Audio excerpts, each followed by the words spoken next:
Bienvenue au podcast Les Deux GT, je m'appelle Hugo Prince. Kevin Cabouret. Aujourd'hui au podcast numéro 16, on parle de le scandale de la compagnie de crypto FTX. Il y a aussi de l'histoire entre Taylor Swift et Ticketmaster. Et finalement de la Coupe du monde du soccer au Qatar. Hey Kevin, est-ce que tu connais un peu ça la crypto? Ben, connaître, c'est beaucoup dire, là, mais je m'y intéresse. Parce que récemment, j'ai eu un gros scandale de tout ce qui est plateforme de crypto avec la compagnie FTX. Yep. Vraiment un gros scandale. Là. Beaucoup de gens aux États-Unis disent que ça peut être un des plus grands scandales de fraude genre aux États-Unis, dans l'histoire des États-Unis. Genre, c'est gros. Là. Ouais, en termes d'échelle.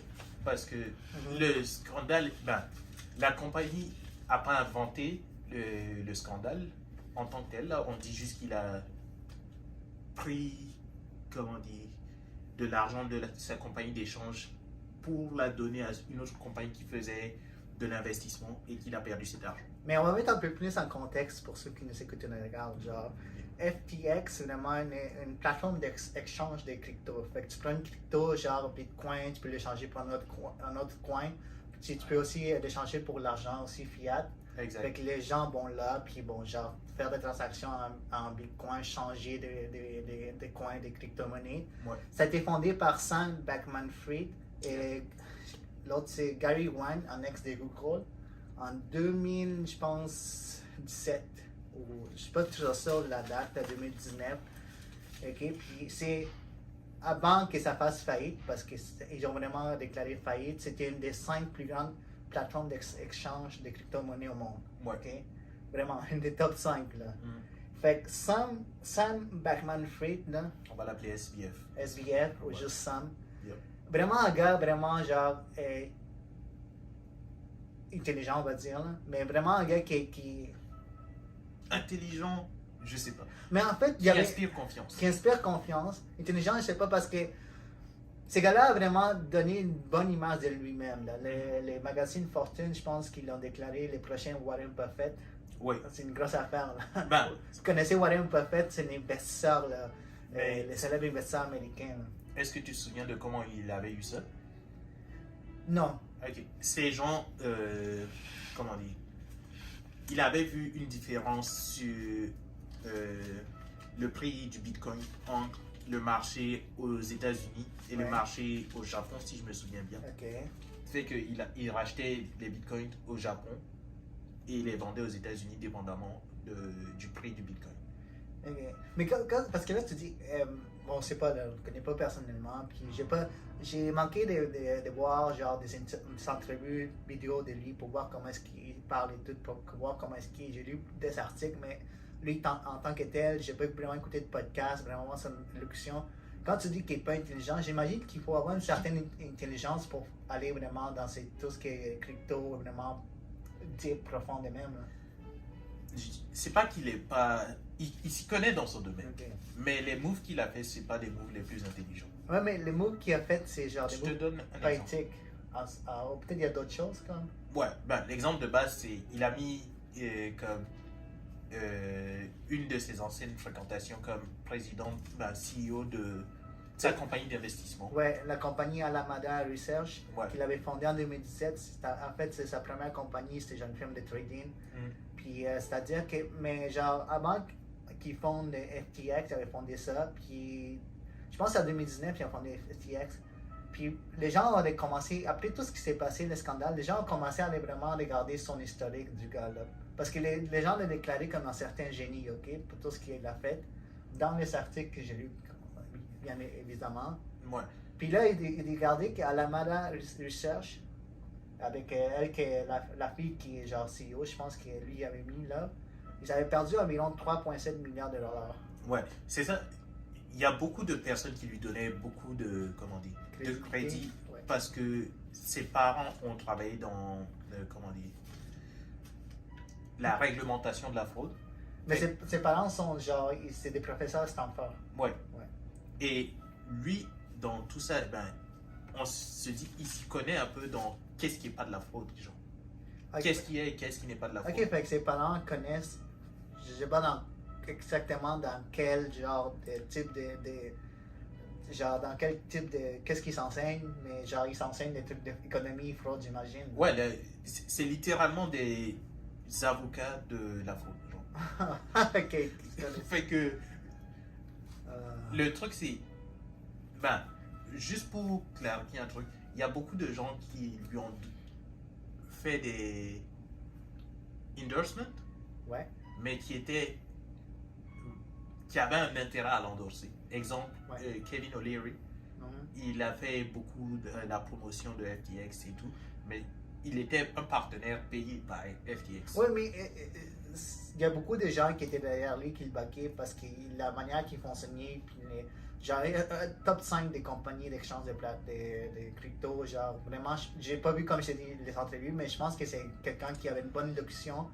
Puis, l'affaire, si tu le vois là, t'as remarqué, toutes ces compagnies de crypto, et de plus en plus, ils vont endorser des célébrités ou des gens, des entrepreneurs. Pas juste FTX. J'ai vu récemment Ronaldo qui avait publié, il est en association avec une compagnie de crypto là, qui a publié sur Instagram, là, c'est 500 millions de followers, une vidéo genre, je suis partenaire avec tel crypto.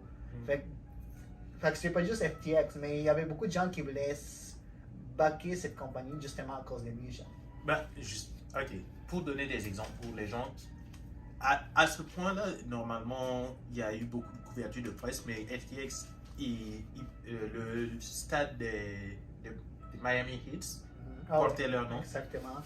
TSM, c'est une équipe de e-sport, portait leur nom. Mercedes, l'équipe de Mercedes, la F1 aussi. Yep. Comment ça s'appelle? Ben, ils avaient endorsé Steph Curry, Tom Brady, beaucoup de YouTubers. C'était vraiment big comme truc. OK. Mais l'affaire, pourquoi est-ce qu'ils sont vraiment, genre, ils ont déclaré faillite? Parce que, à ce qui paraît, il y a comme 1 milliard si je dis 1 milliard de fonds des clients disparus, genre. 1 milliard de fonds, genre, disparus. En fait, comment est-ce qu'ils roulaient la compagnie était vraiment pas éthique. Tout l'argent des cryptos des clients allait dans son seul compte. Rien n'était séparé. Tout était dans un même compte. Puis à ce qui paraît... Partagé par Alameda et comment ça s'appelle? Et Sam? FTX. Oui, Ouais. Tout l'argent allait dans son seul compte. Là. Genre, tout était mélangé dans un seul compte de tous les clients. Puis, à chaque fois que la compagnie avait une dépense d'entreprise, c'était autorisé par genre chat, genre message texte, avec des emojis. Ben, Donc, il n'y a même pas... par exemple, moi, j'ai besoin d'acheter un ordi. C'est même pas par courriel, rien, c'est genre message texte, chat, genre par WhatsApp ou peu importe, Messenger. Puis les gars, ils te répondaient avec un emoji, genre un astronaute, ça voulait dire oui, genre. Ouais. Ben, cette partie, ça me dérange pas tant. La partie qui me. Oui, mais genre, c'est pas une façon de run une entreprise, genre. Ben, si ça fonctionne. Ça n'a pas vraiment fonctionné, là. Ça n'a pas fonctionné parce que. Comment dire? Ils se sont fait piéger, dans un sens, par Binance, un peu. Okay, oui, mais en fait, FTX était évalué à 32 millions de dollars. Yep. Puis il y a des gros investisseurs, là, des gros investisseurs tech comme SoftBank, Tiger Global, BlackRock, c'était une grosse firme d'investissement. Tout était des gros investisseurs là, pour arriver à 32 millions de dollars. Binance, c'est notre compagnie de crypto. Exactement. Aurait voulu les acheter genre au mois d'octobre, genre. Je peux essayer de faire une timeline de ça pour que ça fonctionne. Good. Au début, en fait, il y a eu une variation des prix des crypto-monnaies et FTX avait un problème de liquidité. Ils avaient besoin d'argent pour rembourser les personnes qui commençaient à être frileuses par rapport au marché des crypto-monnaies. Ouais. Fait qu'ils ont commencé à chercher de l'argent auprès des autres compagnies, de chercher des prêts et tout. Et il y avait déjà une certaine rivalité avec la compagnie Binance, qui est elle aussi une plateforme d'échange. Et SBF et le fondateur de Binance avaient déjà été dans une rivalité depuis un certain temps. Mais ils avaient tellement besoin d'argent qu'ils sont allés demander à Binance de les aider. De les acheter, ça. Ouais. Ben, c'est pas on n'est pas encore à cette étape. D'abord, ils ont, comment dire, Binance a lancé le mot qu'ils allaient liquider la coin de FTX. C'est-à-dire? FTX, c'est sa crypto-monnaie. Ah oui, il y a une crypto-monnaie, je sais, ouais. Genre une crypto-monnaie, genre, et même maintenant, même après toute cette fraude, genre, les tokens, genre FTX, est encore évalué à 400 millions de dollars. Oui, pour le moment. Pour le moment, oui. Le truc, c'est que c'est la base de la valeur de cette coin, c'est pas mal, comment on dit, le fait que c'est une plateforme d'échange qui est censée être légale, genre. Mais quand on a vu qu'il manquait de la liquidité et tout, Binance a profité de l'occasion pour dire ah, je me sens plus trop confiant dans FTX et donc on va vendre les parts de la coin FTX que nous possédons. Ok, parce qu'ils savaient en acheter Yep. pour aider FTX. Ben, ils Pas en ont juste besoin pour en posséder, genre. Exact. Pour leur plateforme. Ok. Exact.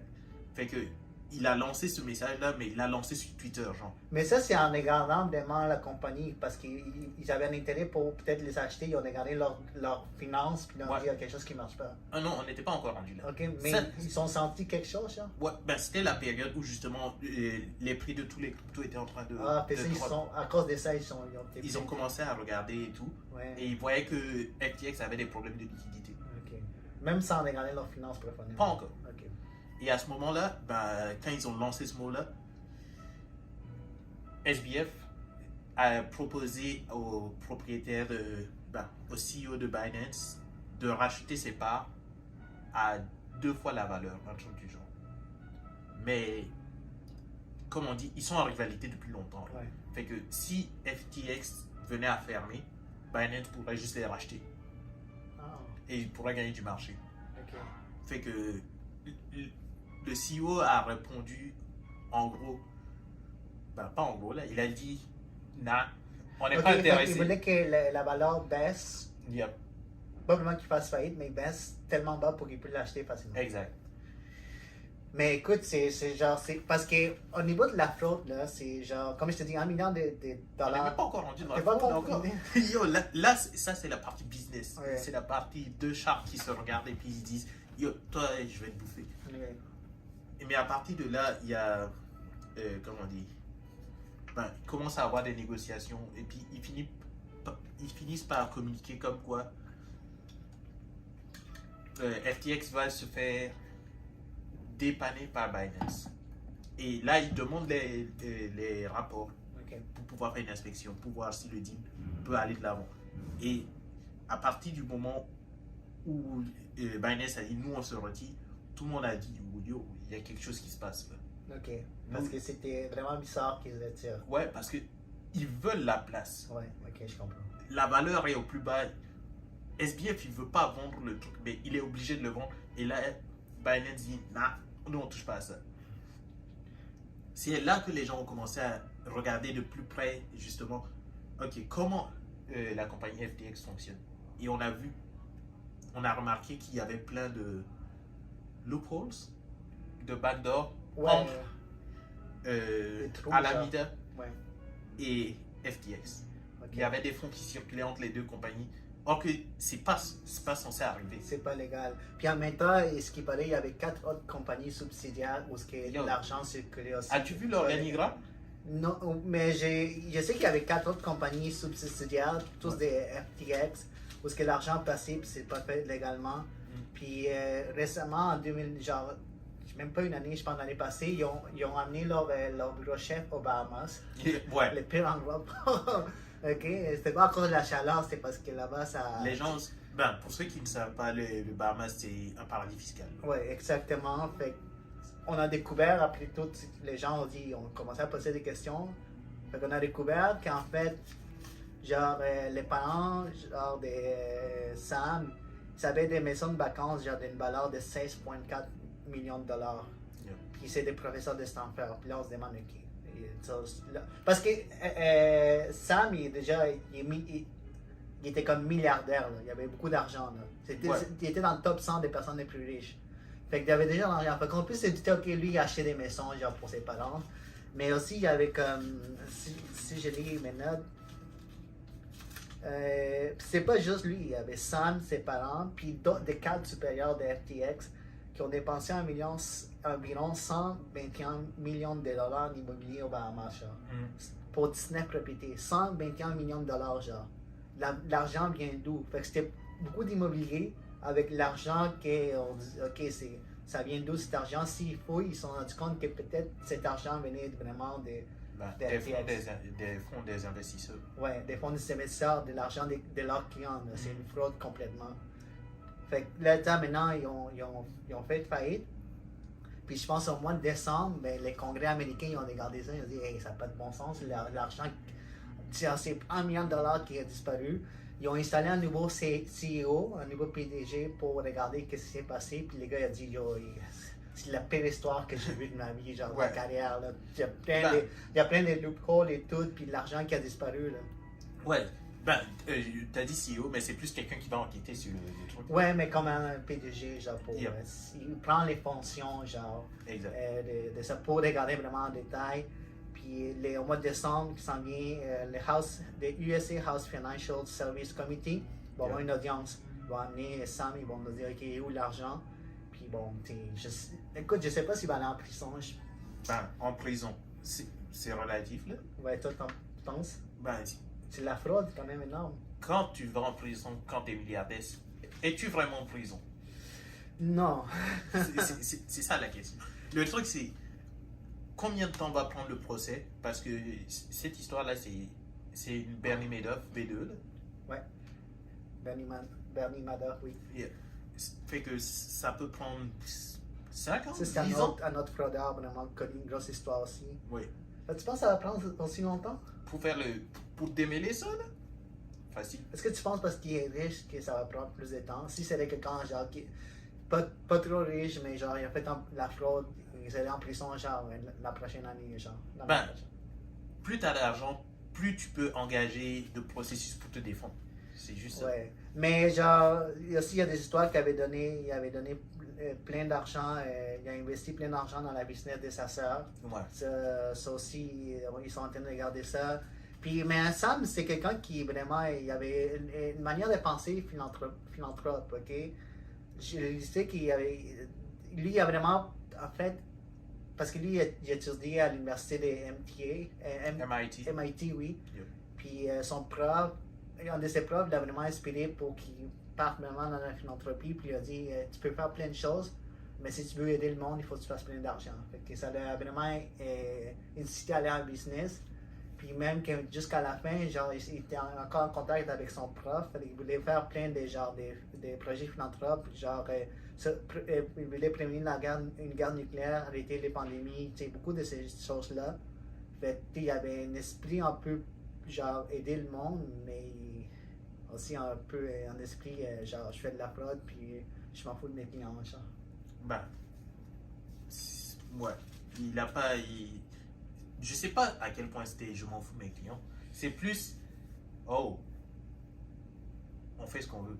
Mais il a même voulu acheter Twitter. Il y a Elon Musk, je pense qu'il y a les messages entre, je pense, les gars, le prof que Sam y avait à l'université, il avait même contacté Elon Musk puis il avait dit Sam voulait acheter Twitter, genre. Ok. Il voulait même acheter, il avait décidé pour acheter Twitter.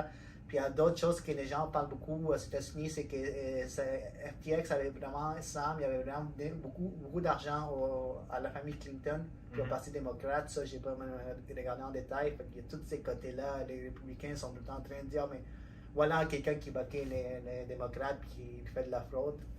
Ouais. Fait que toi, tu penses à la fin, il va s'en sortir? S'en sortir. Il va être mieux que la plupart des gens. Et il y a peu de chances que les gens revoient l'argent qui a été perdu. Parce que c'est 1 million de créanciers. Là. Ouais. 1 million de créanciers qui vont peut-être jamais revoir leur argent. Ouais. Fait que c'est fou quand même. C'est un gros coup pour la crédibilité des crypto-monnaies en général. Ouais. Parce que pour le moment, c'était un projet basé beaucoup sur la confiance. Là. C'est comme ça que ça fonctionne un échange. Mais à partir du moment où les plus gros échanges ben, tombent du jour au lendemain, ben, tout ça, et en fait, entre FTX, le super sponsor, et FTX qui fait faillite il y a comme une semaine, ça n'a pas duré longtemps pour que ça s'écoule. Les super sponsors, c'est-à-dire? Ben, la compagnie qui sponsorisait les Miami Heat. Ah, ok. C'est tout... Ah, fait que c'était récent, ça, Ouais, ce partenariat? Non, le partenariat durait depuis longtemps. Ouais. Mais entre le moment où il y a le tweet de Binance et FTX qui fait faillite, c'est comme une semaine. Ouais, ça s'est fait vraiment vite, ça n'a pas de sens. C'est ça, là. Puis, juste pour conclure, parce que là, tu parlais du marché des cryptos, les fameux gars et les fondateurs d'Ethereum, Vitalik, ils avaient mentionné ces côtés-là. C'est une grande tragédie, tout ce qui se passe avec FTX. En fait, il dit que c'est une grande tragédie, tout ce qui est centralisé est suspect par défaut. Parce que c'est FTX qui était centralisé pareil. Ouais. Fait que lui, il dit que tout ce qui est centralisé est suspect par défaut parce que lui, vraiment, il veut implanter un mode décentralisé. Fait que vraiment, pour lui, il dit que c'est pas une mauvaise chose, ça va juste forcer les gens à voir les meilleurs côtés de la décentralisation. On verra. C'est un beau pari. Ouais. On verra. Pour notre deuxième sujet, puis encore un autre sujet avec on va dire genre une autre compagnie qui fait peut-être pas des pratiques super bonnes, Ouais. puis qui vont aussi avoir une audience au Congrès parce qu'ils sont genre une monopole quasiment là. Ben, quasiment. Ouais. Ils En ont fait, un monopole. ils sont en monopole. On va mettre en contexte. Est-ce que tu écoutes du Taylor Swift? Ouais, c'est cool. C'est cool, hein? Yep. Non, mais je l'aime bien aussi. C'est pas genre, je suis pas un grand fan, mais j'en écoute. Puis honnêtement, ces fans sont vraiment des fans genre intenses. Là.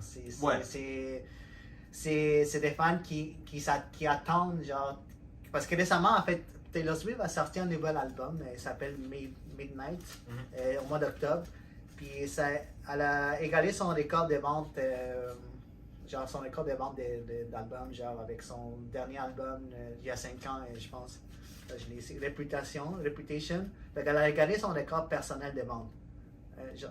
Puis son album a occupé les top 10 des charts de Billboard Music. Là. Top. Les top 10 du Billboard Music, c'était juste elle pendant genre un bon bout. Là. Yep. Top 10. La première artiste qui fait ça genre dans l'histoire du Billboard Music.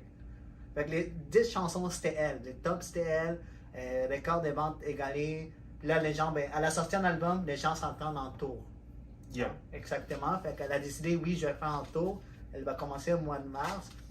Fait que son tour s'appelle. Comment ça s'appelle? Son tour s'appelle Taylor Swift The Era Tour. Puis en tournée le 18 mars. Mais le problème, c'est que quand elle a annoncé ça, la plateforme qui a le monopole des ventes des tickets de vente de billets aux États-Unis, c'est Ticketmaster. Oui. Fait elle a communiqué avec Ticketmaster avant, puis elle a dit, OK, on sait qu'il va y avoir beaucoup de gens qui vont acheter des tickets. Est-ce que vous êtes capable de gérer ça? Ticketmaster a dit, oui, on va être capable. Ben, ce qu'elle avait négocié, c'était des ouvertures de nombre de places à différentes dates pour que les gens puissent en acheter à différentes périodes, pour que tout se fasse pas racheter le premier jour et que ensuite les gens soient obligés de les racheter à des prix plus chers. Oui, mais c'est comme on va prendre un nombre d'étiquettes, on va les sortir telle date puis telle date, j'imagine. Mais elle s'est fait assurer par Ticketmaster que ça va bien aller, les ventes des billets vont se faire. Fait que Ticketmaster a fait son pre-sales, pré-enregistrement. 3,5 millions de gens se sont pré-enregistrés. 3,5 millions de gens se sont enregistrés. C'est énorme! Ouais. Pour juste pré-enregistrer, même pas pour acheter des billets, là, pour être sûr d'acheter des tickets. Fait que le 15 novembre, les billets commencent à se vendre. Et c'est là que ça devient fucked up. C'est 2,4 millions d'étiquettes qui sont vendues sur Ticketmaster et SeatGeek, une autre plateforme, genre SeatGeek, une autre plateforme de vente des billets. Je pense que c'est un record pour les ventes des billets en une seule journée, là, pour un artiste. Mais le problème, Le problème? il y a Enfin, il y a deux gros problèmes. Le premier problème, c'est que le jour des premières ventes, il y avait des tickets qui étaient déjà vendus. Ah ouais? Ouais. Ok, ouais. Avant même que les gens puissent commencer à acheter des tickets, il y avait des tickets qui étaient déjà vendus et qui étaient revendus sur Ticketmaster. Non, mais en fait, parce qu'ils ont fait un communiqué avec tout ce qui se passe. Parce que les gens, dès que ça a commencé à se vendre, comme tu dis, il y avait déjà des billets qui se sont vendus, genre, même avant la vente. Mais les gens, dès qu'ils ont commencé à vouloir acheter des tickets, il y a des gens qui ont entendu, c'était vraiment pénible. Il y a des gens qui ont attendu 2 heures, 3 heures pour acheter un billet. Les sites web, il y a crash, il y avait tellement de trafic. Lui, dans le communiqué, ils disent qu'il y avait moins de 5% des billets qui ont été revendus, genre dans les ventes. C'est ça qu'ils disent, moins de 5%. Fait que je sais pas, mais toi tu mentionnes qu'ils avaient déjà des billets qui s'étaient vendus, puis ils étaient revendus genre par d'autres personnes sur la même plateforme? Ouais. C'est comme Parce ça que que tu peux Ticketmaster. Ok, ah oui, c'est vrai, je peux créer puis vendre mes billets. Ouais. Fait qu'il dit c'était moins de 5%. Puis il y avait 15% des interactions sur le site pour acheter des billets qui ont eu des problèmes. 15%, c'est énorme. Là. 15% de ces gens-là, ils avaient des problèmes pour acheter des billets. Là. Le long genre d'heures d'attente. Puis finalement, il y en a qui n'ont pas réussi à acheter des billets. Oui. Et après, je pense, 2 jours, il y avait des billets qui se revendaient à 8 000. J'ai même vu un billet qui se vendait à 90 000. C'est ça.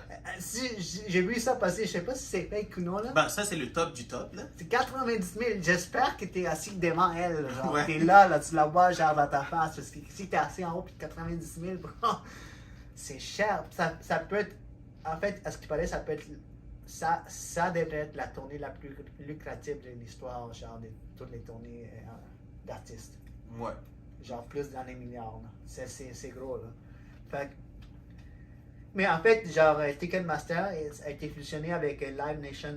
Live Nation, c'est genre une autre compagnie d'événements, c'est eux qui s'occupent genre de booker les concerts, tout, d'organiser les concerts. Genre, ils vont faire Live Nation, ils vont promotion des concerts, ils organisent des festivals comme Lollapalooza. Fait que le duo a été fusionné en 2010 puis a été approuvé par Obama. Parce que normalement, quand il y a deux grosses compagnies qui une se fait acheter par l'autre, aux États-Unis, ils vont faire une audience. Genre, le Congrès va dire, OK, est-ce qu'on va accepter le deal ou non? Pas juste aux États-Unis, mais en Europe aussi, dépendamment. Fait que, ça n'a pas été approuvé la première fois, genre en 2009, mais ça a été approuvé l'année d'après, en 2010. Fait que le Congrès a dit, OK, c'est bon. Parce que les PDG, les CEO, ils avaient dit, on va faire de la plateforme, genre, une plateforme qui permet facilement à un seul arrêt de délivrer des billets, genre. Ça va être facile d'acheter des billets, il n'y a pas de problème. Fait qu'ils ont, l'administration d'Obama, a dit, OK, ils ont accepté ça. Puis depuis ce temps-là, Live Nations Entertainment, c'est la compagnie chef. Ils ont le monopole vraiment des ventes d'étiquettes puis des organisations de concerts. Ouais. Puis là, tu vois, quand il y a un monopole, c'est les gens qui souffrent, là, qui en souffrent vraiment des conséquences. Parce que tu peux pas acheter des billets dans un autre endroit.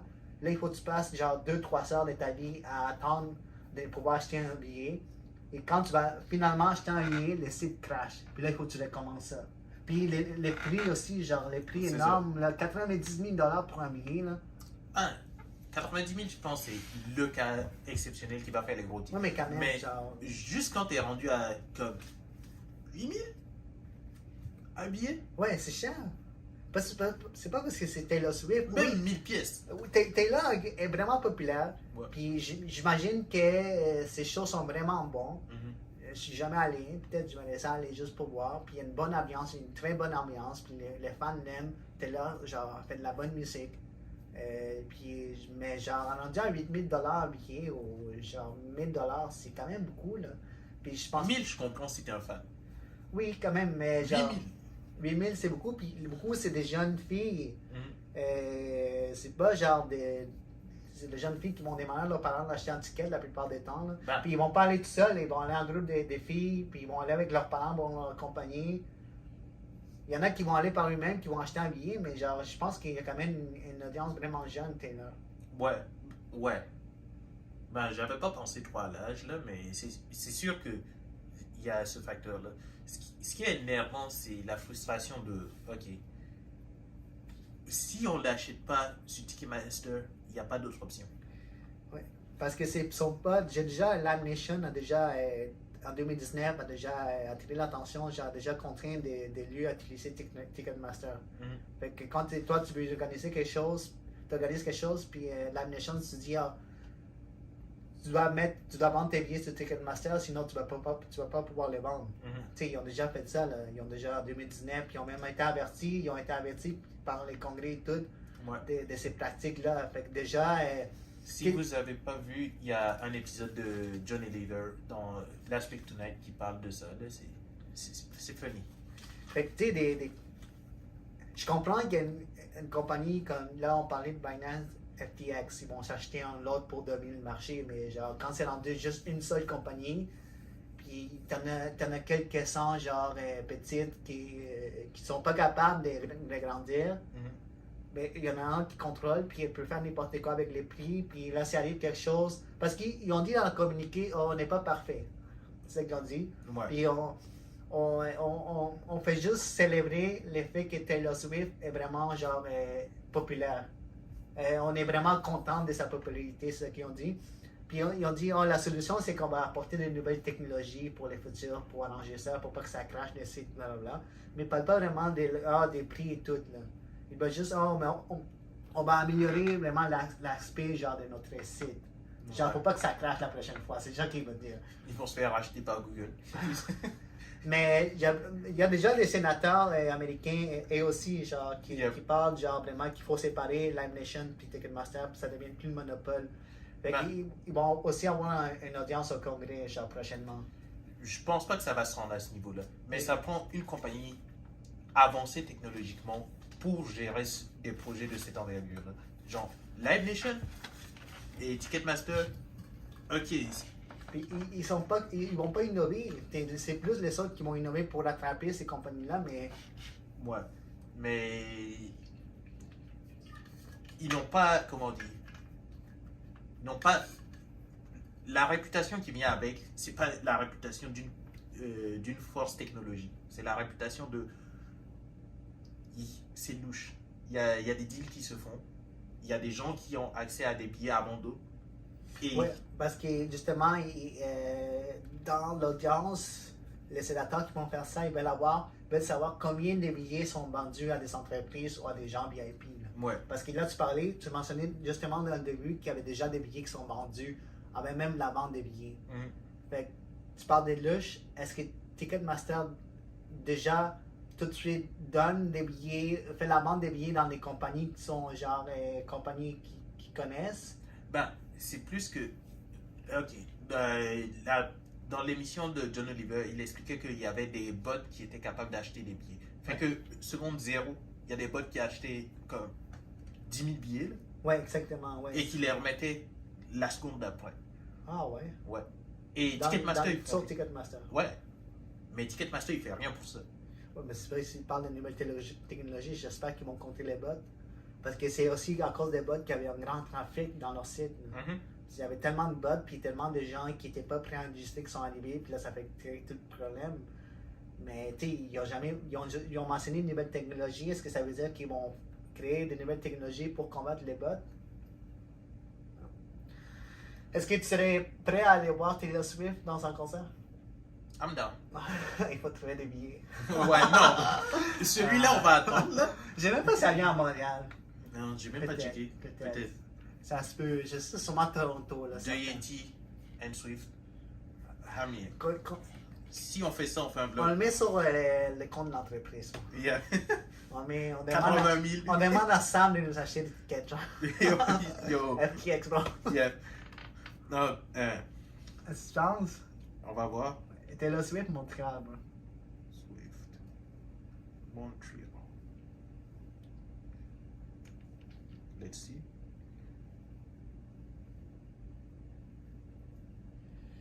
Ah, tu penses?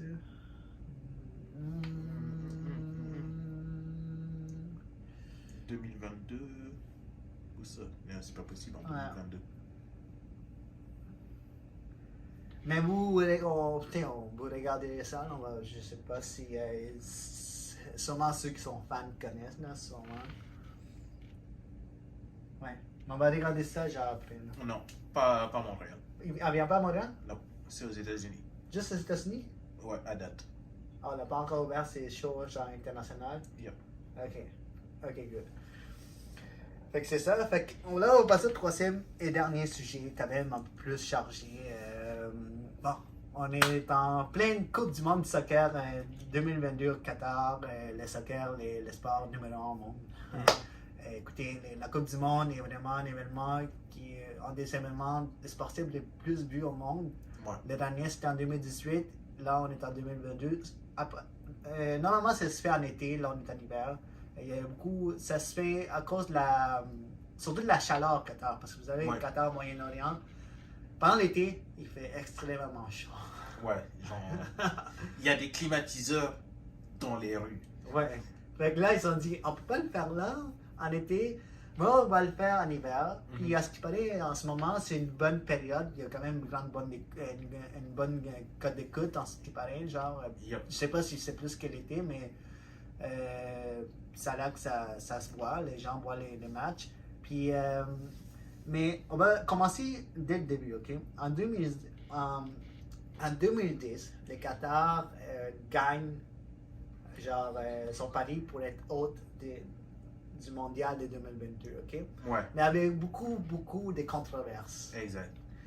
Et beaucoup, à ce qui paraît, des pots de bain, l'argent qui se donnait au président de la FIFA pour que les votes changent, parce qu'il y avait d'autres pays, des États-Unis aussi, qui voulaient être hôte de la Coupe du Monde. Fait que finalement, le Qatar a gagné. C'était très controversé. C'était controversé. Puis le président de l'époque, comment il s'appelait? Sepp Blatter. Oh, yeah. Ouais. Puis ça a rappelé, il y a vraiment un gros scandale juste après. Là. Les gars, ils étaient mis dehors. Il est parti. Il y avait, à cause qu'ils ont trouvé, ils se sont rendus compte qu'il y a eu de la fraude. Puis c'est vraiment des responsables. Parce que finalement, c'est en dessus qui décide qui gagne. Fait qu'il a été mis dehors de la FIFA. Il y avait un gros scandale de ce temps-là. Fait que ça a commencé déjà avec un mauvais pied, tout ce qui est controversé fraude. Fait que je vais te laisser expliquer vraiment tout ce qui se passe du côté du... Parce que ça a pris 12 ans avant que les Qatar vraiment construisent. Tout ce qu'ils ont fait, ça a pris 2 ans. Depuis 2010 jusqu'à maintenant, ils ont vraiment créé un gros plan, pas juste pour la Coupe du Monde, mais pour le futur du Qatar, et parce qu'ils veulent compétitionner avec Dubaï. C'est vraiment le début. Mais je te laisse expliquer vraiment du côté des droits humains, ça. Bah, le gros enjeu, c'est dès que ça a été annoncé, les gens ont commencé à s'inquiéter pour les risques qui vont être liés à la construction des infrastructures. Parce que au Moyen-Orient, la plupart des pays se sont enrichis très vite à cause des gisements de pétrole. Ce qui a fait qu'ils ont été capables de donner de gros avantages à leur population, mais ça a impliqué qu'ils fassent venir des travailleurs pour s'occuper des travaux que personne ne voulait faire. Que ce soit faire le ménage dans les hôtels, ou les petits travaux, la construction, etc. Ouais. Le problème, c'est que au Moyen-Orient, presque tous les pays avaient des gisements de pétrole. Donc, tu ne peux pas trouver des gens dans une situation moins avantageuse en Arabie Saoudite ou dans d'autres pays tout proches. Tu es obligé d'aller chercher des gens dans des pays plus éloignés comme le Pakistan, le Bangladesh, l'Inde, etc. pour venir faire ces travaux-là au Qatar. Mais ça implique un gros risque. Si ces gens-là viennent et qu'ils accèdent à la citoyenneté qatari, ben, ils vont avoir accès à des soins de santé gratuits. Au Qatar, on donne comme une bourse pour se marier. On te donne un terrain quand tu te maries avec quelqu'un et on te donne de l'argent pour construire ta maison. Il y a tellement d'avantages reliés à ça que le Qatar s'est assuré que les gens qui viennent pour travailler n'obtiennent pas un statut trop proche de la citoyenneté. Ils sont passés par des autorisations de travail qu'ils donnaient à des compagnies pour aller chercher des gens. Exemple, je suis une compagnie qatari, je viens voir Hugo, je lui dis, viens travailler au Qatar, tu vas faire de l'argent plus que dans ton pays. Ouais. Donne-moi ton passeport. OK. Ouais. Et puis, viens. Tu vas vivre ici. Tu vas travailler ici. Est-ce que, je sais pas, Et si tu fucked up, je te ramène chez toi. parce que tu disais, je sais pas si on peut montrer les maps, là. Puis, Oui, j'y arrive. Le truc, c'est que là, c'était avant même la Coupe du Monde. OK. Mais là, la Coupe du Monde arrive. On a besoin de beaucoup de gens pour travailler. Ces gens-là ne vivent pas dans les meilleures conditions. Et on s'attend à recevoir des gens de l'extérieur pour la Coupe du Monde. Beaucoup de gens. Beaucoup de gens en ce moment. Exact. Sauf que le Qatar veut se montrer sur son meilleur jour. Du coup, qu'est-ce qu'ils font? Ils créent une zone qu'on peut voir ici, une petite zone bleue. On l'a approché, là, approche le plus. Yep. Ben, la capitale du Qatar, c'est Doha. C'est un plan de Doha. Et ils créent une zone bleue dans Doha où ils disent ceux qui viennent pour travailler pendant la Coupe du Monde, ils vont vivre ici. Pour ceux qui ne savent pas, ça c'est une vidéo de Johnny Harris, un journaliste dont on a parlé avant. Je vous invite fortement à aller voir cette vidéo-là. Mais la carte le montre tellement bien. Ces gens-là, ils vivent dans cette zone pour travailler. Ils ne sont pas proches des infrastructures. Le Qatar a mis en place tellement d'infrastructures. Il décide de construire un métro, de faire des habitations Ouais. En luxueuses et tout. 8 stades, dont Yep. 7, dont seulement un qui va être temporaire. Je ne sais pas ce qu'ils vont faire avec les 7 autres. Oui. Et ils ont construit 108 hôtels, un métro qui n'ont pas encore fini de construire. Puis, genre, ils ont produit 17 milliards, ils vont produire 17 milliards de revenus en infrastructure là, pour Ouais. se rapprocher justement de Dubaï. Puis là, on parle beaucoup de ces travailleurs immigrants. Il y a eu 6500 à 15 000 personnes qui ont perdu la vie lors de ces travaux-là. Oui. Ce qui est malade, c'est on parlait d'avoir des rues climatisées et tout pendant l'été, mais pour que la construction se fasse, pour avoir la Coupe du Monde pendant l'hiver, ces gens-là ont dû travailler pendant l'été. Ouais. Et eux, ils n'avaient pas la climatisation. Ils étaient dans des zones où il fait 40, 50 degrés à travailler, à soulever, à travailler dans des infrastructures de béton et tout, qui chauffent avec peu d'équipement et tout. Et si tu n'as pas envie de travailler, ben, on te renvoie dans ton pays ou on te laisse mourir. Ou si tu te blesses, Sans on te salaire laisse de mourir. contre-bois. Ouais. Fait que, il y a beaucoup de gens, il y a beaucoup d'organisations, genre des rois de hommes qui ont déjà critiqué tout ce qui se passe au Qatar, même avant la Coupe, parce qu'on voyait ça. Puis, tu sais, il n'y a pas juste ça, parce que honnêtement, ça c'est une autre histoire. Genre, au Qatar, les mariages gays étaient interdits déjà. Oui. Fait que, Oui. c'est pas une bonne place pour tout ce qui est groupe LGBTQ. Là, Mhm. plus. C'est déjà là, pour ces gens-là, c'est pas une place, genre c'est interdit, tu peux pas montrer que t'es rien de ça. Plus les conditions de travail des gens qui sont immigrants, là. Oui. Plus la controverse qu'il y a eu au début. Ouais. Fait que tout ça c'est une grosse affaire, puis la Coupe du Monde a commencé. Puis le président actuel de la Coupe du Monde, genre avant que ça commence, a donné un discours, genre M. Infantino, genre. Tu sais pas si t'as vu le discours? Ouais. Là, il donne un discours, puis il dit, premièrement, là, arrêtez de critiquer le Qatar. Ouais. Parce que tout ce qu'on a fait en Europe, il était européen, genre, il habitait en Suisse. Tout ce qu'on a fait en Europe pendant les 3100, tout ce qu'on a fait, genre, en Europe, tout ce qu'on a, genre, vraiment, genre, fait du mal à des gens, on devrait s'excuser pour les 3000 prochaines années, genre. Déjà, qui a dit ça comme ça, genre, arrêtez de critiquer le Qatar. Puis deuxièmement, il a dit, bien, le Qatar tout le monde est bienvenu au Qatar. Ce que c'est pas vrai, parce qu'on va le mentionner dans pas long, tout ce qui se passe par rapport à ça. Puis après, il a commencé un discours, ce qu'il dit, j'aime ça en anglais, I feel Arab, I feel pour côté là, I feel gay, j'aime ça gay, j'aime ça un immigrant travaillant. il a vraiment été allé. Je sais pas, mais je comprends son discours. Là. Il voulait vraiment être empathique. Il dit, ok, j'aime ça gay, j'aime ça genre immigrant, travailleur immigrant, j'aime ça handicapé. C'est ça vraiment, il l'a dit là. Moi j'ai lu, c'est comme. Est-ce que tu as vu qu'est-ce qui se passe? Oui, mais genre... Est-ce que tu es sorti aller voir dans ça? Oh, mais il dit qu'il est justement sorti. Il dit que quand pendant les constructions, il est arrivé dans son camp, genre, où les gens travaillaient, puis il a dit aux gens, des gens, il dit, ça, c'est pas lui-même, c'est pas la meilleure des conditions, genre, les gens ne peuvent pas rester comme ça, puis là, ils ont fait des changements, ils ont donné un meilleur salaire. Ils disent, toutes les autres entreprises qui viennent ici, ils changent jamais rien de leur façon de faire. Nous, quand on a vu ça, on a vraiment forcé genre, le gouvernement du Qatar à changer les conditions des gens. À ce qui paraît, lui, vraiment, il a dit au Qatar, puis ils ont fait des changements. Fait que, tu sais, fait qu'il dit que c'est une hypocrisie mondiale que tout le monde critique le Qatar en ce moment, surtout l'Occident. Voici ma position par rapport à ça. Si tu es rendu à ce que la seule attaque que tu as pour te défendre, c'est que les gens sont hypocrites, il y a un problème. Parce que lui aussi, il dit oh, j'étais harcelé à l'école parce que j'avais les cheveux roux et bouclés, genre. Puis là, il dit je comprends ces gens-là. Yo, ça me dérange pas. La partie qui me dérange, c'est qu'il y a des gens qui sont déplacés d'un pays, amenés dans un pays, mettre dans une boîte pour leur dire travailler, mais dans l'optique de mourir là.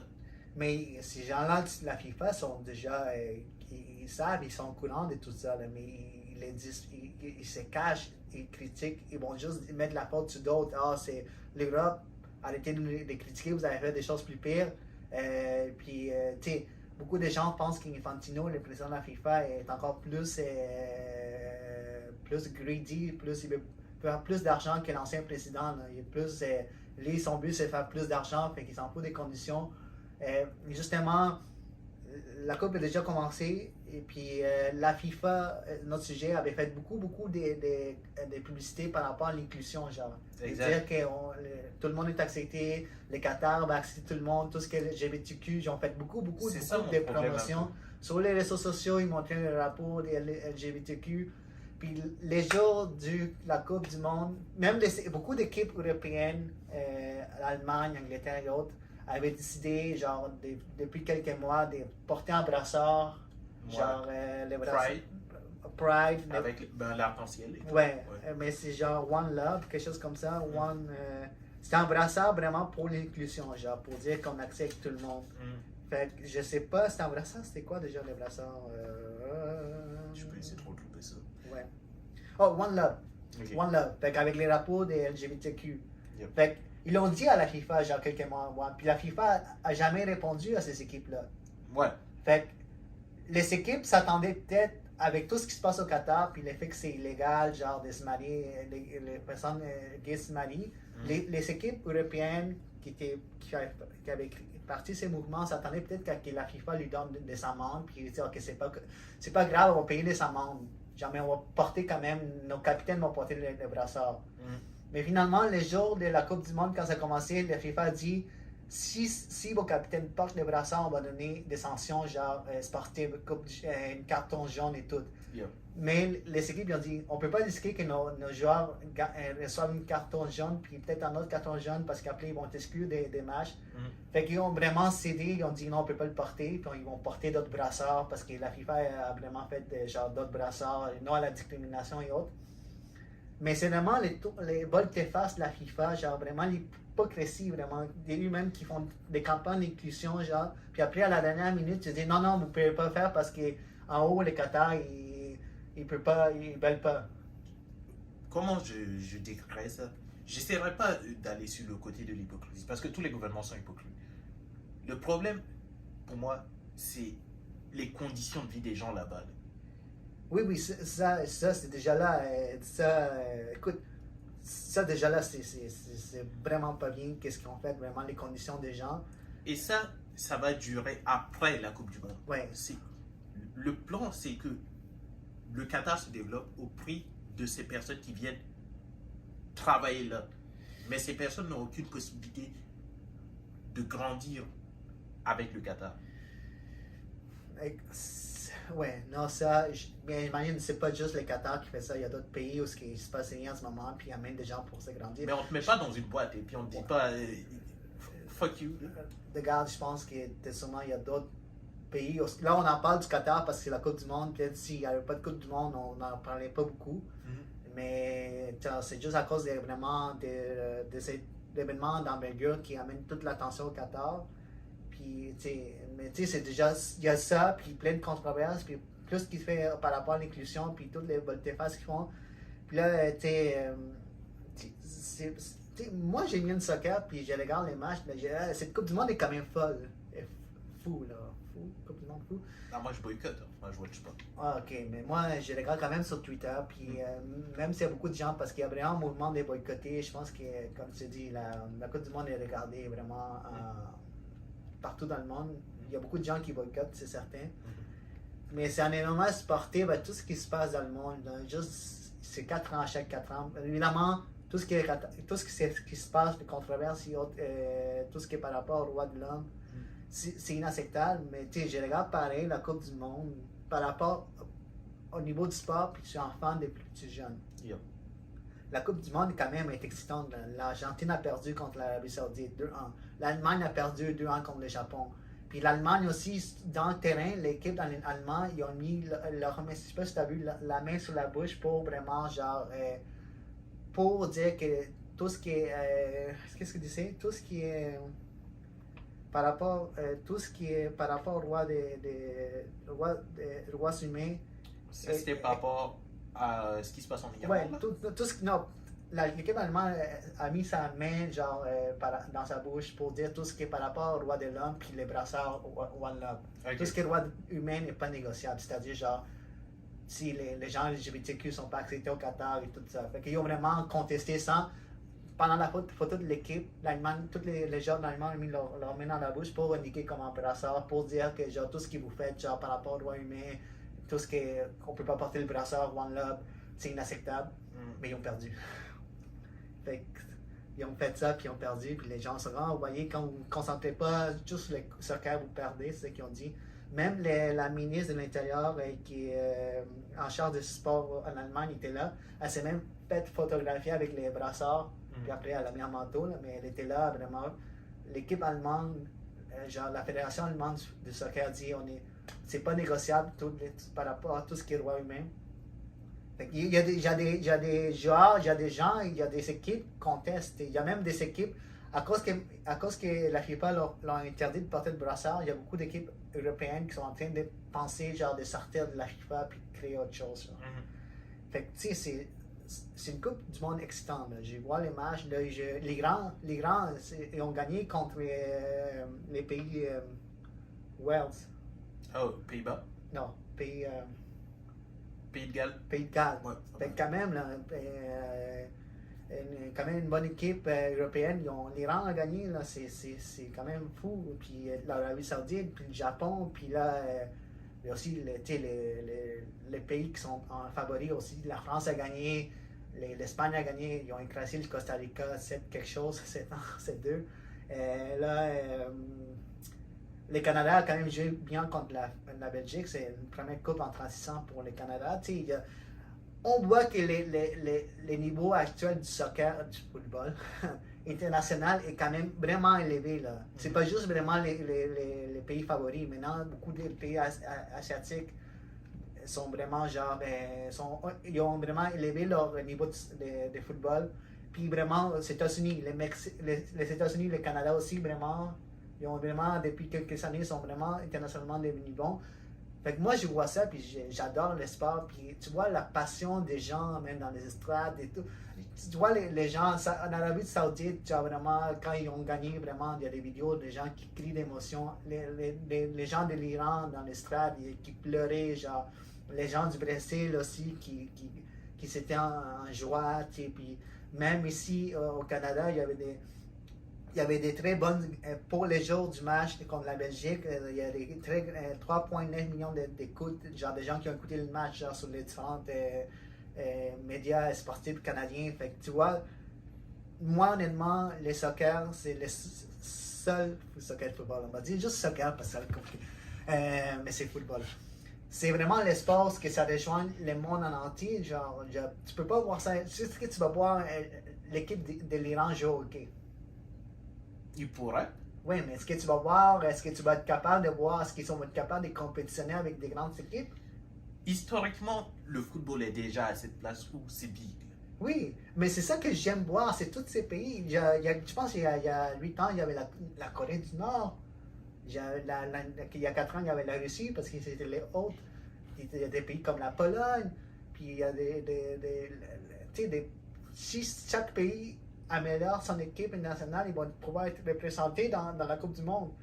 Tu sais, plein de pays africains, puis j'espère qu'un jour un pays d'Afrique va gagner la Coupe. C'est peut-être les temps, genre, si on sont vraiment. En ce moment, il y a le Sénégal, le Ghana. Puis, tu sais, il y a 4 ans aussi, la finale, c'était contre la France-Croatie. Ouais. Puis la Croatie, c'était genre vraiment un pays qui sortait de nulle part, puis ils sont rendus en finale. Tu vois vraiment la qualité de cette coupe est quand même, je dis, excellente. Puis, juste pour conclure tout ce que j'ai dit, c'est peut-être la dernière coupe pour beaucoup de grands joueurs de soccer. Genre Cristiano Ronaldo, Lionel Messi, Neymar, toutes les autres, genre beaucoup de ces grands joueurs, c'est leur dernière Coupe du Monde. Fait qu'on va plus les revoir, surtout Lionel Messi et Ronaldo, genre c'est peut-être leur dernière Coupe du Monde. Messi a mal commencé, Ronaldo il a bien commencé, Portugal a gagné.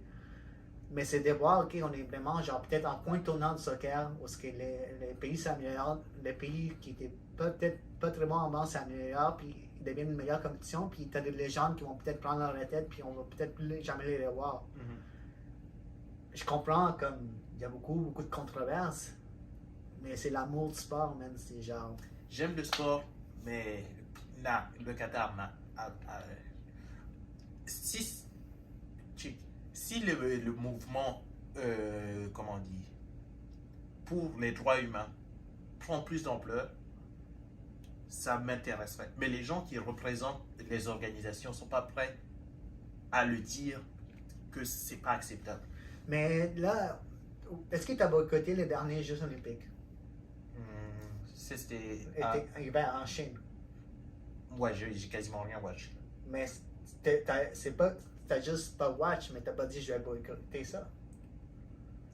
C'était plus un truc de. Si t'as pas juste watch, tu peux pas dire que t'as boycotté parce que t'as juste pas watch. C'est un truc des Jeux Olympiques où je m'intéresse à la culture des autres pays. Donc, je veux voir c'est quoi la culture des autres pays. Ok, mais en Chine, où il y a beaucoup aussi des choses qui se passent là-bas contre les droits de l'homme, par rapport à tous les peuples musulmans qui sont là.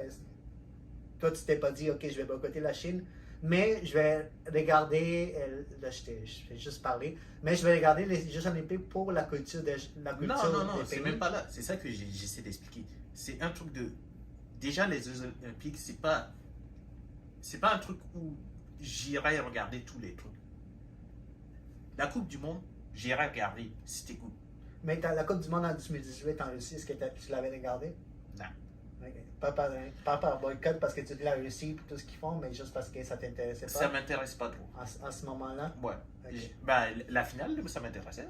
Mais tu l'as pas boycotté, puis la Russie, c'est pas genre un pays qui sont aussi genre pas de... Je vais pas arrêter de vivre parce que la Russie existe. C'est pas ça la question. La question c'est quand je me lève le matin et puis j'ai le choix entre regarder un match de la Coupe du Monde ou faire autre chose et que je pense que c'est au Qatar, je me dis après j'ai pas envie de regarder ça. Oui, mais en Russie, genre en 2018, tu t'as regardé la finale? Ouais. Ouais, mais quand tu t'es pas dit je vais boycotter la Russie parce que la Russie a pas genre été très non plus, c'est pas un pays avec des droits des hommes très ouverts non plus. Je te donne ça revient au débat de l'hypocrisie du début. C'est que nous sommes tous hypocrites. Mais si la dernière excuse que tu as au monde, c'est de dire à quelqu'un qu'il est hypocrite, il y a un problème. Non, mais moi, je sors des choses que j'ai lues comme... Ouais, mais c'est ça que j'essaie de dire. C'est si ma critique, c'est, ok, la Russie, ce qu'ils font aux personnes LGBTQ, c'est de la merde. Tu peux pas juste me répondre, ouais, mais t'as déjà utilisé quelque chose de russe. C'est, yo. Ouais, non, je sais, mais genre, c'est justement les cas, pas juste à la Coupe du Monde, mais aux Jeux Olympiques. On a vu, parce que sûrement, genre, c'est des organisations qui veulent faire de l'argent aussi, beaucoup d'argent. Ouais. Fait justement, les Jeux olympiques, ils ont donné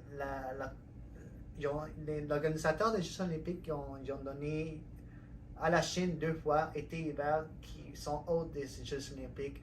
La Coupe du monde en Russie, les Jeux d'hiver en Sochi avec la Russie. Puis personne ne s'est posé des questions. Puis est-ce que tu penses que, à partir de maintenant, est-ce que ces grandes organisations, parce qu'eux, ils s'entendent qu'ils veulent aller dans ces terrains-là. La Chine, c'est vraiment un grand terrain où ils peuvent faire beaucoup d'argent, puis vraiment que les gens s'intéressent au soccer, aux Jeux olympiques. Est-ce que tu penses que ces organisations-là devraient de plus en plus se dire où est-ce qu'on va faire nos événements? Est-ce qu'on doit, genre, OK, on va faire ça dans des pays où que les droits des êtres humains sont respectés? On ne peut pas aller au Moyen-Orient, on ne peut pas aller en Chine, on ne peut pas aller en Russie, on ne peut pas aller dans certains pays d'Afrique. C'est pas ça la question pour moi. Le truc, c'est, OK, peu importe le pays, il y aura toujours des abus. Mais quand tu viens au Canada et que tu dis, au Canada, en ce moment, il y a eu une maltraitance des peuples autochtones. Ouais.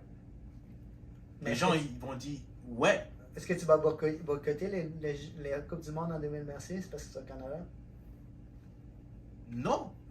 C'est ça qui est le truc. C'est que si tu le dis ici, tu peux en parler. Si tu le dis là-bas, on te dit, ferme ta gueule. Oh, ok, je comprends les principes. Fait que tu peux quand même en parler. Fait que si tu te laisses en parler puis critiquer, tu vas pas boycotter le produit, genre. C'est pas quelque chose qui va se changer du jour au lendemain. Mais si on peut en parler, on peut le changer. Mais si tu veux en parler et qu'on te dit non, ferme ta gueule, c'est comme yo. Mais est-ce que tu penses que ces organisations-là devaient aller plus en profondeur lors de leur choix des hôtes? Est-ce qu'ils doivent regarder le côté humain puis pas le côté, OK, on va aller là parce que ça peut attirer plus de gens, parce que le sport peut grandir, parce que c'est vraiment là où on peut avoir plus d'écoute? Ou tu penses que vraiment, OK, on va pas aller là à cause qu'ils ne respectent pas les lois d'instruction et les gens? C'est des organisations qui réclament comment dire, d'être inclusives et de promouvoir la communication entre les peuples. Ils ont juste à dire la vérité, même si le pays n'est pas d'accord. Même si c'est un pays qui n'est pas qui accepte pas bien les droits des humains. Si le tu serais d'accord qu'il soit haut tant que genre tout soit clair. Tu arrives au Qatar, le président de la FIFA dit il y a des gens qui sont morts pour qu'il y ait cette Coupe du Monde. Les gens, ils savent qu'est-ce qu'ils regardent. Et le Qatar, il va faire en sorte que ça change. Ah. Fait que s'il ferait ça, toi tu serais prêt à genre, puis toi peut-être, puis plein d'autres seraient prêts, on va regarder ça pareil. Ben, je vais pas, ma réaction sera pas ouais, mais parler de la situation. Parce que là, non, il y a que là, ok, mais parce que là, on amène le sport à plein de choses politiques, on oublie l'amour Le du sport est politique. Ouais. La seule raison pour laquelle les gouvernements mettent le sport de l'avant, c'est parce que ça fait rayonner le pays. Oui, mais là, tu parles de la Coupe du Monde, mais là, c'est rendu partout. La politique s'est infiltrée tout ce qui est dans tous les sports, là. Pas juste la Coupe du Monde. Là, c'est Ouais.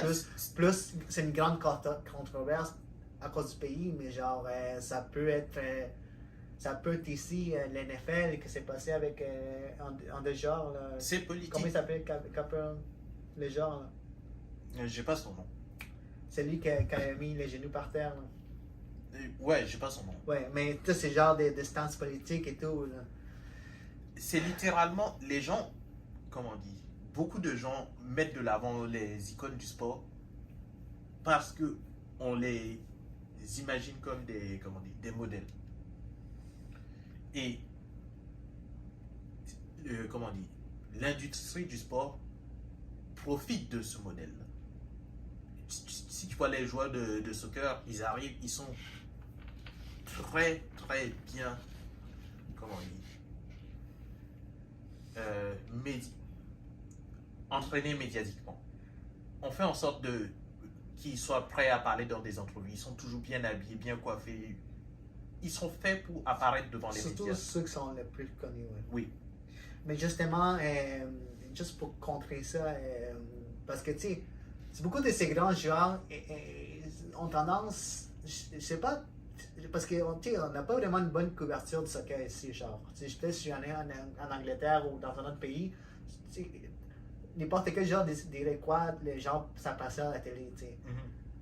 Aux États-Unis, genre, les LeBron James puis les gens de NFL disent quelque chose, c'est politique, là, tout sur Twitter, ça parle. J'ai l'impression que par rapport aux gens de soccer, ils sont moins en tendance à dire des choses, peut-être parce que leur club ne dit pas des choses politiques, c'est pas bon.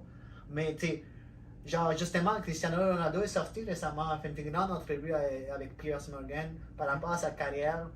Puis c'est pas un gars que j'ai jamais vu des controverses. Puis quand il parle, c'est tout le temps été soccer. Lionel Messi, là, j'ai jamais peut-être vu une entrevue de ces gars-là, genre. Peut-être qu'il en a fait une ou deux, mais il dit rien. S'il dit quelque chose, c'est genre il parle de soccer. Mais il n'est pas en train de sortir, puis on va se battre pour ça, et on va se battre pour ça politiquement. Il n'y a pas besoin que ce soit la personne la plus engagée. Oui, mais genre, c'est ça, aux États-Unis, c'est le contraire. C'est genre LeBron James, le genre de basket, il va sortir, il va dire non, mais faut appuyer les démocrates. Ben, ça, c'est un autre niveau. Et ça, c'est comme, on n'a pas dit à LeBron James, faut que tu dises que les démocrates sont les bons. Oui, mais c'est lui-même qui dit. Exact. Par rapport à Lionel Messi, j'ai jamais vraiment entendu dire, mais il faut appuyer quelque chose politiquement. La même chose pour Ronaldo, mais Ronaldo récemment a sorti, puis il a vraiment joué contre l'image de genre de rien dire. Parce que, tu sais, comme tu parles, ils sont vraiment bien entraînés à dire des choses genre de la bonne façon. Ronaldo, il a sorti, puis il a vraiment bâché son club, Manchester United. Ouais. Puis il a dit ils sont pas bien gérés. Puis, tu sais, il a 37 ans, mais je pense qu'il peut encore donner du gaz. Puis il peut encore performer, mais il y a eu plein de choses qui sont passées récemment avec lui. Mais il a vraiment sorti, puis il a fait une grande entrevue, une controverse en Angleterre, puis dans le monde du soccer. Puis là, Manchester United récemment l'a laissé partir. Puis là, même, à cause de ça, je ne sais pas si j'ai accordé ça à 100%, les propriétaires de Manchester United, qui Ronaldo critiqué, bandent l'équipe. Fait que, tu sais, ça c'est Ronaldo, puis, tu sais, je sais pas, man, comme tu dis, le sport est devenu. C'est pas que c'est devenu politique. C'était politique. Les médias sociaux ont juste rendu ça plus facile. Ouais, peut-être c'était moins concentré sur ça, mais là, maintenant, c'est genre. Ben, c'était comme. Ok, un exemple vieux. La Rome antique, les gladiateurs. Les gladiateurs, ils arrivaient, ils faisaient le show. À la fin, l'empereur dit top, nice, lui il est bon. Et puis le peuple dit ouais, politique. Ouais, parce que l'empereur était là, puis il décidait pour. Yep. Ouais, non, je comprends. Mais maintenant, tu dis top, et puis le gladiateur il sort son téléphone et puis il dit ouais, mais t'es un enfoiré. Tu parles des gens, les gens. Mais là, il n'y a pas vraiment d'empereur, c'est juste une organisation. Là, c'est le gouvernement du Qatar, l'empereur. Mais les gladiateurs, c'est les équipes qui jouent à la Coupe du Monde et ils sont juste en dit ouais, mais fuck up. Ouais, mais c'est comme je t'ai dit, il y a des équipes qui critiquent. Ouais. Mais juste pour la FIFA. C'est exact. L'empereur puis les organisateurs. Ouais, c'est parce que c'est les gladiateurs, là, il y a des gens qui organisent ça. Fait que c'est eux, ils disent aux organisateurs, hey Joe, il faut que tu fasses ça comme ça. Fait que les équipes sont pas qu'ils veulent pas, ils savent tout ce qui se passe, puis il y en a qui sont sortis contre tout ça, mais ils veulent jouer pareil parce que c'est la Coupe du Monde. Exact. Fait que mais si tu as envie de dire quelque chose et que tu penses que ça vaut la peine. Ouais, mais tu sais, comme je te dis, les Allemands, les Allemands, ils ont porté un geste. Yeah. Mais malheureusement, ils ont perdu. Puis s'ils auraient gagné. Shout-out aux Allemands. S'ils auraient gagné, ça aurait été encore plus fort, mais ils ont perdu. Tu sais, quand tu passes un geste de même et tu gagnes, tout le monde, oh wow, ok, peut-être qu'ils ont raison, mais quand tu perds, là, l'autre côté des gens, vous voyez quand vous vous concentrez sur ça, vous perdez. Mais, tu vois. C'est un peu stupide comme argument. Là. Tu viens pas dire. Parce que tu as parlé, tu as perdu. Tu te concentres sur des choses politiques, tu te concentres pas sur le football, mais tu perds. Mais il y a des gens, comme c'est d'autres pays, comme le Danemark, les Pays-Bas, qui vont voir vraiment ce qu'ils vont encore s'associer avec la FIFA. Après le Qatar, après la Coupe du Monde, on va voir vraiment comment la FIFA va se débrouiller. Parce que dans 4 ans, ils vont revenir en Amérique du Nord, puis ça va être quoi les retombées de cette Coupe du Monde? Je parle juste au niveau genre, des codes d'écoute, mais vraiment l'impact que ça va avoir sur la FIFA pour les prochaines années. En tout cas, c'est un beau pari, mais je pense pas que l'organisation va souffrir tant que ça.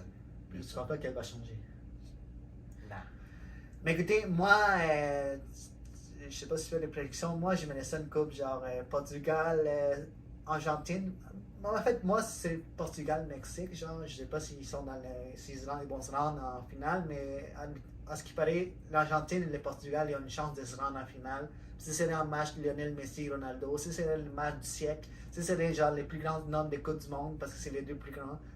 Puis je souhaite que, après avoir vu l'entrevue de Ronaldo, je souhaite qu'il gagne la Coupe du Monde, puis il se retire, puis qu'il se retire comme GOAT du soccer.